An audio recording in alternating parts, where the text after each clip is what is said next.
सर्वमङ्गलमाङ्गल्ये शिवे सर्वार्थसाधिके शरण्ये त्र्यम्बके देवी नारायणी नमोऽस्तुते। ॐ ह्रीं दुं दुर्गायै नमः। ಓಂ ಶ್ರೀ ಗುರುಭ್ಯೋ ನಮಃ. ನಮ್ಮ ಯೂಟ್ಯೂಬ್ ವಾಹಿನಿಯ ಸಮಸ್ತ ವೀಕ್ಷಕರಿಗೆ ನಿಮ್ಮ ನೇತ್ರಾವತಿ ಮಾಡುವ ನಮಸ್ಕಾರಗಳು. ವೀಕ್ಷಕರೇ, ಏಪ್ರಿಲ್ ಮೊದಲ ವಾರದಿಂದ ಆನ್ಲೈನ್ ಜ್ಯೋತಿಷ್ಯ ತರಗತಿ ಪ್ರಾರಂಭ ಆಗ್ತಾ ಇದೆ. ಯಾರಿಗೆಲ್ಲ ಆಸಕ್ತಿ ಇದೆಯೋ ಅವರು ಸ್ಕ್ರೀನ್ ಮೇಲೆ ಕಾಣಿಸ್ತಾ ಇರುವಂತಹ ನಂಬರ್ಗೆ ಕರೆ ಮಾಡಿ ಅಥವಾ ವಾಟ್ಸಪ್ ಮೆಸೇಜ್ ಮಾಡಿ. ಹಾಗೆ ಏಪ್ರಿಲ್ ತಿಂಗಳ ಮಾಸ ಭವಿಷ್ಯ ದ್ವಾದಶ ರಾಶಿಗಳಿಗೆ ಹೇಗಿದೆ ಅನ್ನೋದನ್ನ ಈಗ ನೋಡೋಣ. ಮೇಷರಾಶಿ. ಮೇಷರಾಶಿಯವರಿಗೆ ನಿಮ್ಮ ರಾಶ್ಯಾಧಿಪತಿ ಈ ತಿಂಗಳಲ್ಲಿ 12ನೇ ಮನೆ ಬಂದಿರ್ತಾರೆ. ನೋಡಿ, ಇಷ್ಟು ದಿನ ಲಾಭಸ್ಥಾನದಲ್ಲಿ ಕುಜಗ್ರಹ ಇದ್ರೂ ಕೂಡ ಏನು ಅಂಥ ಪ್ರಯೋಜನಗಳಾಗ್ಲಿಲ್ಲ. ಅಂದ್ರೆ ಲಾಭ ಒಂದು ಮಟ್ಟಕ್ಕೆ ಓಕೆ ಅನ್ಸಿದ್ರು ಕೂಡ ರಾಹು ಜೊತೆ ಇದ್ದಿದ್ರಿಂದ ಒಂದಿಷ್ಟು ಬೇಸರಗಳು, ಮನಸ್ತಾಪಗಳು, ಏನೋ ಕಿರಿಕಿರಿ. ಕುಜರಾಹು ಕಾಂಬಿನೇಷನ್ ಅಂದ್ರೇನೆ ಹಾಗೆ, ಸ್ವಲ್ಪ ಒಂಥರ ಯುದ್ಧಮಯವಾಗಿರುತ್ತೆ ಬದುಕು. ಹಾಗೆ ಒಂಥರ ಹಾಗೆ ಇತ್ತು ಮನಸ್ಸಿನಲ್ಲಿ, ಏನೋ ಒಂಥರ ಅಸಮಾಧಾನ, ನೆಗೆಟಿವ್ ಆಲೋಚನೆಗಳದೆಲ್ಲ ತುಂಬಾ ಇತ್ತು. ಇದೆಲ್ಲ ಪೂರ್ತಿ ಕಮ್ಮಿ ಆಗ್ಬಿಡುತ್ತಾ ಈ ತಿಂಗಳು? ಸ್ವಲ್ಪ ಕಮ್ಮಿ ಆಗತ್ತೆ, ಆದರೆ ಪೂರ್ತಿ ಕಮ್ಮಿ ಆಗಲ್ಲ. ಯಾಕಂದ್ರೆ ನಿಮ್ಮ ರಾಶ್ಯಾಧಿಪತಿ 12ನೇ ಮನೆಯಲ್ಲಿ ಸಂಚಾರ ಮಾಡ್ತಿರ್ತಾನೆ, ಮಂಗಳ ಗ್ರಹ. ಆದ್ರೆ ಆ ಕುಜನ ಜೊತೆಯಲ್ಲಿ ಅವನ ಶತ್ರು ಆದಂತಹ ಶನಿ ಗ್ರಹ ಸ್ಥಿತನಾಗಿರ್ತಾನೆ. ಶನಿ ಕುಜನ ಒಂದು ಸಂಬಂಧ ಕೂಡ ಸ್ವಲ್ಪ ಅಶುಭವನ್ನೇ ಉಂಟು ಮಾಡುವಂತಹ ಸಂಬಂಧವಾಗಿದೆ. ಇದರಿಂದ ಏನಾಗತ್ತೆ ಅಂದ್ರೆ ಹಳೆಯ ದುಃಖದ ವಿಚಾರಗಳು, ಈವರೆಗೆ ಆಗಿರುವಂತಹ ಕಹಿ ಘಟನೆಗಳು ಪದೇ ಪದೇ ನೆನಪು ಮಾಡ್ಕೊಳ್ಳುವಂಥದ್ದು. ಯಾಕಂದ್ರೆ ಶನಿ ಅಂದ್ರೆ ಹಳೆಯ ವಿಚಾರಗಳು, ಇದು ತುಂಬಾ ನೆನಪಾಗ್ತಾ ಇರುತ್ತೆ. ಸ್ವಲ್ಪ ಮೈಂಡ್ ಯಾಕೋ ಡಿಸ್ಟರ್ಬ್ ಅನ್ನಿಸ್ತಾ ಇರುತ್ತೆ. ಇನ್ನು ವ್ಯಾವಹಾರಿಕವಾಗಿ ಅಂತ ನೋಡಿದಾಗ ಕೆಲಸಗಳು ತುಂಬಾ ನಿಧಾನ ಆಗುತ್ತೆ. ಯಾಕಂದ್ರೆ ರಾಷ್ಟ್ರಾಧಿಪತಿ ಜೊತೆನಲ್ಲಿ ಶನಿ ಗ್ರಹ ಇರೋದ್ರಿಂದ ಸ್ವಲ್ಪ ನಿಧಾನ ಆಗ್ತಾ ಇರತ್ತೆ, ತಡೆ ಆಗ್ತಾ ಇರತ್ತೆ. ತುಂಬಾ ಕೆಲಸಗಳು ಅರ್ಧಕ್ಕೆ ನಿಲ್ಲುವಂತ ಸಾಧ್ಯತೆಗಳು ಇರುತ್ತೆ. ವಾಕ್ಸ್ಥಾನಾಧಿಪತಿ ಮತ್ತು ಧನಸ್ಥಾನಾಧಿಪತಿ ಆದಂತಹ ಶುಕ್ರ ಗ್ರಹ ಉಚ್ಚ ಕ್ಷೇತ್ರ ನಿಮ್ಮ ರಾಶಿಯಲ್ಲೇ ಸ್ಥಿತನಾಗಿರ್ತಾನೆ. ಶುಕ್ರನು ನಿಮ್ಮ ರಾಶಿಯಲ್ಲಿ ಬಂದಿರೋದ್ರಿಂದ ಹಣಕಾಸಿನ ವಿಷಯದಲ್ಲಿ ತಕ್ಕ ಮಟ್ಟಿಗೆ ಪರವಾಗಿಲ್ಲ, ಏನ್ ತೊಂದರೆ ಇಲ್ಲ. ಕೆಲಸಗಳ ನಿಧಾನ ಆದ್ರೂ ಕೂಡ ನೀವೇನ್ ಕೆಲಸ ಮಾಡ್ತಿರೋ ಅಷ್ಟಕ್ಕೆ ಮಾತ್ರ ನಿಮಗೆ ಪ್ರತಿಫಲ ಇರುತ್ತೆ. ಹಾಗಾಗಿ ಹಣಕಾಸಿನ ವಿಷಯದಲ್ಲಿ ತಕ್ಕ ಮಟ್ಟಿಗೆ ಅನುಕೂಲಗಳಿರುತ್ತೆ. ಹಾಗೆ ನಿಮಗೆ ತೃತೀಯ ಭಾವಾಧಿಪತಿಯಾದಂತಹ ಬುಧ ಗ್ರಹ 12ನೇ ಮನೆಯಲ್ಲಿ ಕುತ್ಕೊಂಡಿರ್ತಾನೆ. ಅವನು ನಿಮಗೆ 6ನೇ ಮನೆ ಅಧಿಪತಿ ಕೂಡ ಆಗಿರೋದ್ರಿಂದ ಉದ್ಯೋಗದಲ್ಲಿ ಸ್ವಲ್ಪ ಆತಂಕ ಇರುತ್ತೆ. ಕೆಲವು ಮಿತ್ರರು ನಿಮಗೆ ಶತ್ರುಗಳಾಗಬಹುದು, ಅಥವಾ ಮಿತ್ರರೇ ನಿಮಗೆ ಶತ್ರುಗಳ ರೀತಿಯಲ್ಲಿ ವರ್ತಿಸುವಂತದ್ದಾಗತ್ತೆ. ಏನಪ್ಪಾ ಇವರು ನನ್ನ ಫ್ರೆಂಡ್, ಆದ್ರೆ ನನಗೆ ಈ ತರ ಏನೋ ಒಳ್ಳೇದಾಗೋ ಬದಲು ಕೆಟ್ಟದ್ ಮಾಡ್ತಾ ಇದಾರಲ್ಲ ಅಂತ ಅನಿಸುವಷ್ಟು ನಿಮಗೆ ಕನ್ಫ್ಯೂಸ್ ಆಗೋ ತರ ಅವರ ನಡವಳಿಕೆ ಇರುತ್ತೆ. ನಿಮ್ಮ ಕೆಲಸ ಮಾಡುವ ಸ್ಥಳದಲ್ಲಿ ಕೆಲವು ಸಹೋದ್ಯೋಗಿಗಳಿಂದ ನಿಮ್ಗೆ ಸ್ವಲ್ಪ ಕಿರಿಕಿರಿ ಆಗುವಂಥದ್ದು, ಅಥವಾ ನಿಮ್ ಕೆಲಸಕ್ಕೆ ಅವರಿಂದಲೇ ತಡೆ ಆಗುವಂಥದ್ದು, ಈ ರೀತಿ ಒಂದಿಷ್ಟು ಪ್ರಾಬ್ಲಮ್ಗಳು ಈ ತಿಂಗಳಲ್ಲಿ ಕಂಡು ಬರುತ್ತೆ. ಆದ್ರೆ ಶುಕ್ರ ನಿಮ್ ರಾಶಿಯಲ್ಲಿರೋದ್ರಿಂದ ಒಂದೇನಪ್ಪಾ ಅಂದ್ರೆ ಕುಟುಂಬದಲ್ಲಿ ಸ್ವಲ್ಪ ಸಮಾಧಾನ ಇರುತ್ತೆ. ಯಾಕಂದ್ರೆ ನಿಮಗೆ ತುಂಬಾ ಒಂದು ಕಿರಿಕಿರಿ ಇದೆಲ್ಲ ಸ್ಟಾರ್ಟ್ ಆಗ್ಬಿಟ್ಟಿತ್ತು. ಆದ್ರೆ 2ನೇ ಮನೆ ಅಧಿಪತಿ ನಿಮ್ಮ ರಾಶಿಯಲ್ಲೇ ಇರೋದ್ರಿಂದ ಕುಟುಂಬದವರ ಸಹಕಾರ ನಿಮ್ಗೆ ಉತ್ತಮವಾಗಿರುತ್ತೆ ಈ ತಿಂಗಳಲ್ಲಿ. ಹಾಗೆ ಪಂಚಮಾಧಿಪತಿಯಾದಂತಹ ಸೂರ್ಯನು 14ನೇ ತಾರೀಕುವರೆಗೂ 12ನೇ ಮನೇಲಿ ಇರ್ತಾನೆ. ಅಲ್ಲಿವರೆಗೂ ಏನೋ ಕಾನ್ಫಿಡೆನ್ಸ್ ತುಂಬಾ ಕಡಿಮೆ, ಮತ್ತೆ ಕೆಲಸ ಮಾಡೋ ಸ್ಥಳದಲ್ಲಿ ತುಂಬಾ ಕಿರಿಕಿರಿ, ನಿಮ್ಮ ಮೇಲಧಿಕಾರಿಗಳಿಂದ ತುಂಬಾ ಕಿರಿಕಿರಿ, ಕೆಲಸದಲ್ಲಿ ತುಂಬಾ ಒತ್ತಡಗಳು, ಕೆಲಸ ಬಿಟ್ಬಿಡೋಣ ಅನ್ನೋಷ್ಟು ಬೇಸರಗಳು, ಇದೆಲ್ಲವೂ ಆಗ್ತಾ ಇರುತ್ತೆ. ತಾಳ್ಮೆಯಿಂದ ಸಹಿಸಿಕೊಳ್ಳಿ. 15ನೇ ತಾರೀಕಿಗೆ ಸೂರ್ಯನು ನಿಮ್ಮ ರಾಶಿಗೆ ಬರ್ತಾನೆ, ಉಚ್ಚ ಕ್ಷೇತ್ರಕ್ಕೆ. ತುಂಬಾ ಪ್ರಬಲವಾದಂತಹ ಒಂದು ಮನೆ ಮೇಷರಾಶಿ ರವಿಗೆ. ತನ್ನ ಉಚ್ಚ ಕ್ಷೇತ್ರಕ್ಕೆ ಬರೋದ್ರ ಮೂಲಕ ರವಿ ನಿಮ್ಮ ರಾಶಿಗೆ ಬಂದ್ಮೇಲೆ 15ನೇ ತಾರೀಕು ಮೇಲೆ ನಿಮ್ಮ ಯೋಚನೆಗಳೇ ತುಂಬಾ ಚೇಂಜ್ ಆಗ್ಬಿಡುತ್ತೆ. ತುಂಬಾ ಒಂದು ಆತ್ಮವಿಶ್ವಾಸ ಜಾಸ್ತಿ ಆಗುತ್ತೆ. ಕೆಲಸದಲ್ಲಿ ಒತ್ತಡಗಳು ಕಮ್ಮಿ ಆಗತ್ತೆ. ಬಹಳ ಸುಲಭವಾಗಿ ಕೆಲಸಗಳನ್ನ ಮಾಡ್ತೀರಾ. ಮೇಲಧಿಕಾರಿಗಳಿಂದ ಕಿರಿಕಿರಿಗಳು ಕಮ್ಮಿ ಆಗತ್ತೆ. ಒಂದು ಹಂತಕ್ಕೆ ಒಂದಷ್ಟು ಪ್ರಾಬ್ಲಮ್ ಕೆಲಸದಲ್ಲಿ ಸಾಲ್ವ್ ಆಗುವಂತಹ ಒಂದು ಕ್ಷಣ ಆಗಿರುತ್ತೆ 15ನೇ ತಾರೀಕು ನಂತರ.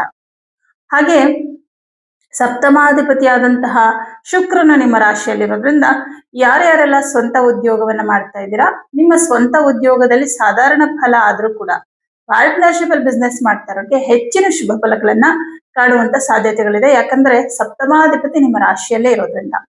ಅಷ್ಟಮಾಧಿಪತಿ ಕೂಡ ನಿಮ್ಗೆ ಕುಜನೇ ಆಗಿ ವ್ಯಯಸ್ಥಾನದಲ್ಲಿ ಕುತ್ಕೊಂಡಿರೋದ್ರಿಂದ ಸ್ವಲ್ಪ ಆರೋಗ್ಯದಲ್ಲಿ ವ್ಯತ್ಯಾಸಗಳಾಗ್ತಾ ಇರತ್ತೆ. ಸ್ವಲ್ಪ ಗ್ಯಾಸ್ಟ್ರಿಕ್ ಆಗುವಂಥದ್ದು, ಕಾಲು ನೋವಿನ ಸಮಸ್ಯೆ ಬರ್ತಕ್ಕಂಥದ್ದು. ಯಾರಿಗೆ ತುಂಬಾ ಕಾಲು ನೋವಿದೆ ಅದು ಸ್ವಲ್ಪ ಜಾಸ್ತಿ ಆಗಬಹುದು. ಕೆಲವರಿಗೆ ಕಾಲಿನ ಸರ್ಜರಿಗಳಾಗುವ ಸಾಧ್ಯತೆಗಳಿದೆ. ಕೆಲವರಿಗೆ ಅಂದ್ರೆ ತುಂಬಾ ಪೇನ್ ಇದೆ, ಮುಂಚೆನೆ ಹೇಳಿರ್ತಾರೆ ಡಾಕ್ಟರು ಸರ್ಜರಿ ಮಾಡಿಸ್ಕೊಳ್ಳಿ ಅಂತೇಳಿ. ಆ ತರ ಇರೋಂಥವ್ರಿಗೆ ಸರ್ಜರಿಗಳಾಗುವಂಥದ್ದು, ಕಾಲಿನ ಸರ್ಜರಿ.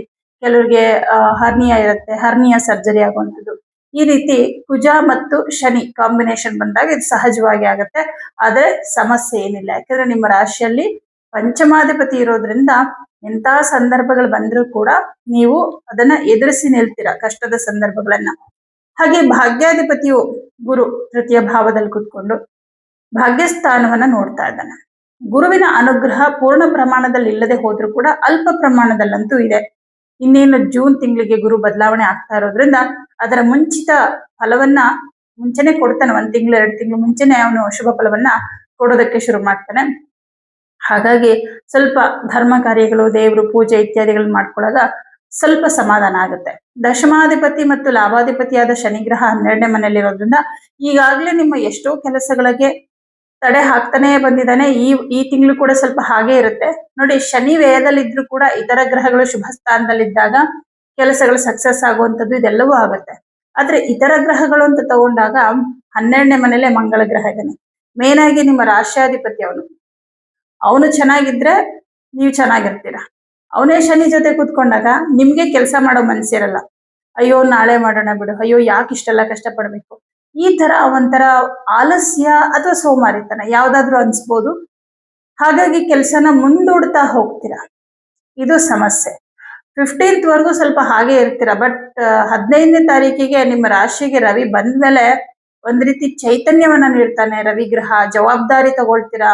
ಅಯ್ಯೋ ನಾನು ಯಾಕೆ ಇಷ್ಟೊಂದು ಲೇಟ್ ಮಾಡ್ತಾ ಇದ್ದೀನಿ, ನನ್ನ ಕೆಲಸಗಳು ಕಂಪ್ಲೀಟ್ ಆಗ್ಬೇಕು ಅನ್ನೋ ಒಂದು ಭಾವನೆ ಬರುತ್ತೆ. ಹಾಗೆ ಕುಟುಂಬದ ಸೌಖ್ಯ ಚೆನ್ನಾಗಿರೋದ್ರಿಂದ ಕುಟುಂಬದಿಂದ ಕೂಡ ಸಹಕಾರ, ಇಲ್ಲ ನೀವು ಕೆಲಸ ಮಾಡಿ ಅನ್ನುವಂತಹ ಒಂದು ಸಹಕಾರ ಕೂಡ ಕೊಡ್ತಿರ್ತಾರೆ. ನಿಮ್ಮ ಕೆಲಸದಲ್ಲಾಗಿರ್ಬಹುದು, ಉದ್ಯೋಗದಲ್ಲಾಗಿರ್ಬಹುದು, ಬಿಸ್ನೆಸ್ ಆಗಿರ್ಬಹುದು, ನಿಮ್ಮ ಸಂಗಾತಿಯಿಂದ ಸಂಪೂರ್ಣ ಸಹಕಾರ ಕೂಡ ಇರುತ್ತೆ. ಪಂಚಮಾಧಿಪತಿಯು 12ನೇ ಮನೇಲಿ ಇರ್ತಾನೆ. 14ನೇ ತಾರೀಕುವರೆಗೂ ವಿದ್ಯಾರ್ಥಿಗಳಿಗೆ ಸ್ವಲ್ಪ ಕಷ್ಟಕರವಾಗಿರುತ್ತೆ. ಓದೋದ್ರಲ್ಲಿ ಆಸಕ್ತಿ ಇಲ್ಲ ಅಥವಾ ಭಯ ಆಗ್ತಾ ಇದೆ, ಏನೋ ಒಂಥರ ವಿದ್ಯಾಭ್ಯಾಸಕ್ಕೆ ಸ್ವಲ್ಪ ಅಡೆತಡೆಗಳು, ತೊಂದರೆಗಳು ಆಗ್ತಾ ಇರುತ್ತೆ. ಬಟ್ 15ನೇ ತಾರೀಕಿನ ನಂತರ ವಿದ್ಯಾಭ್ಯಾಸದಲ್ಲಿ ಯಾವುದೇ ತೊಂದರೆಗಳು ಇರೋದಿಲ್ಲ. ಹಾಗೆ ಉದ್ಯೋಗದ ನಿಮಿತ್ತ ವಿದೇಶಕ್ಕೆ ಹೋಗ್ಬೇಕು ಅಂತ ಅನ್ಕೊಂಡಿರೋರಿಗೆ ಇನ್ನೇನ್ ಸಿಕ್ಬಿಡ್ತು, ನನ್ಗೆ ಹೋಗೋ ಅವಕಾಶ ಸಿಕ್ತು ಅನ್ನೋ ತರ ಅನ್ಸುತ್ತೆ. ಆದ್ರೆ ಕೊನೆ ಮೂಮೆಂಟ್ ಅಲ್ಲಿ ಕೈ ತಪ್ಪಿ ಹೋಗುತ್ತೆ. ಯಾಕಂದ್ರೆ 12ನೇ ಮನೇಲಿ ಕುಜ ಇದ್ದಾನೆ, ಅವನು ನಿಮ್ಗೆ ಸಿಗುವಂತ ಮಾಡ್ತಾನೆ, ಏನೇ ಒಂದು ಅವಕಾಶವನ್ನ ಸಿಗುವ ಹಾಗೆ ಮಾಡ್ತಾನೆ. ಆದ್ರೆ ಅದೇ ಮನೆಯಲ್ಲಿ ಕೂತ್ಕೊಂಡಿರುವಂತ ಶನಿ ನಿಮ್ಮ ಕೈಗೆ ಬಂದಿದ್ದು ಬಾಯಿಗೆ ಬರದ ಹಾಗೆ ಮಾಡ್ತಾನೆ. ಹಾಗಾಗಿ ಶನಿಗೆ ಪರಿಹಾರವನ್ನ ಮಾಡ್ಕೋಬೇಕು. ಬಟ್ ಲಾಭದಲ್ಲಿರ್ತಕ್ಕಂತಹ ರಾಹು ಗ್ರಹ ನಿಮ್ಗೆ ಶುಭ ಫಲವನ್ನೇ ಕೊಡ್ತಾ ಇದ್ದಾನೆ. ಯಾವ ವಿಚಾರದಲ್ಲಿ ಅಂತಂದ್ರೆ, ಎಂದೋ ಮಾಡಿದಂತಹ ಒಂದು ಕೆಲಸ, ಎಂದೋ ಶ್ರಮ ಪಟ್ಟಿರ್ತೀರಿ, ಯಾವತ್ತೋ ತುಂಬಾ ಶ್ರಮ ಪಟ್ಟು ಕೆಲಸ ಮಾಡಿರ್ತೀರಿ, ಯಾವುದೋ ಪ್ರಾಜೆಕ್ಟ್ ಮಾಡಿರ್ತೀರಿ, ಅದರ ಒಂದು ಲಾಭ ಈ ತಿಂಗಳು ಅಂದ್ರೆ ಏಪ್ರಿಲ್ ತಿಂಗಳು ಬರುವಂತೆ ಮಾಡ್ತಾನೆ. ಹಾಗೆ 15ನೇ ತಾರೀಕು ಮೇಲೆ ಸೂರ್ಯನು ನಿಮ್ಮ ರಾಶಿಗೆ ಬಂದ ಮೇಲೆ ಒಂದು ರೀತಿಯಲ್ಲಿ ಬಹಳಷ್ಟು ಬದಲಾವಣೆಗಳನ್ನ ಮಾಡ್ಕೊಳ್ತೀರ ನಿಮ್ಮ ಬದುಕಿನಲ್ಲಿ. ಕೆಲವರ ವಿಚಾರದಲ್ಲಿ ನಿಮ್ಮ ಯೋಚನೆಗಳು ಬದಲಾಗತ್ತೆ. ಹೀಗೆ ಒಂದಷ್ಟು ಶುಭ ಫಲಗಳು 15ನೇ ತಾರೀಕು ಮೇಲೆ ಇರುತ್ತೆ. ಅಲ್ಲಿವರೆಗೂ ಸ್ವಲ್ಪ ಕಷ್ಟ.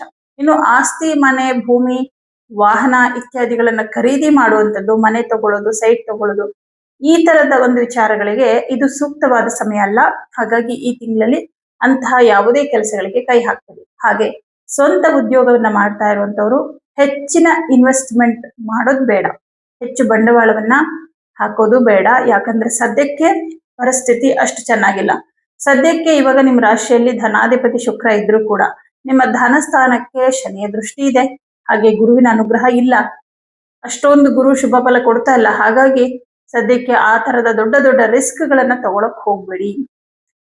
ಇನ್ನು ವಿಶೇಷ ಅಂತ ಹೇಳೋದಾದ್ರೆ, ನಿಮ್ಮ ರಾಶಿಗೆ 15ನೇ ತಾರೀಕು ರವಿ ಬರ್ತಾ ಇರೋದ್ರಿಂದ ಸರ್ಕಾರಕ್ಕೆ ಸಂಬಂಧಪಟ್ಟಂತಹ ಯಾವುದೇ ಕೆಲಸ ಕಾರ್ಯಗಳಿದ್ರು ಕೂಡ ಈ ಏಪ್ರಿಲ್ 15ರ ನಂತರ ಅದೆಲ್ಲವೂ ಸಕ್ಸಸ್ ಆಗತ್ತೆ.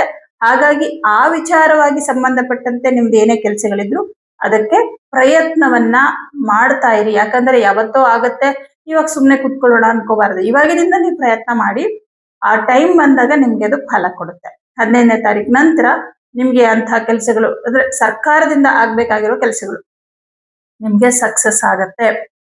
ಹಾಗೆ ನೀವು ಮಾಡ್ಕೋಬೇಕಾಗಿರೋ ಪರಿಹಾರ ಅಂದ್ರೆ ಈ ತಿಂಗಳಿನಲ್ಲಿ ಪ್ರತಿ ಶನಿವಾರ ಎಳ್ಳು ಅಥವಾ ಎಳ್ಳೆಣ್ಣೆಯನ್ನ ದೇವಸ್ಥಾನಕ್ಕೆ ಕೊಡಿ.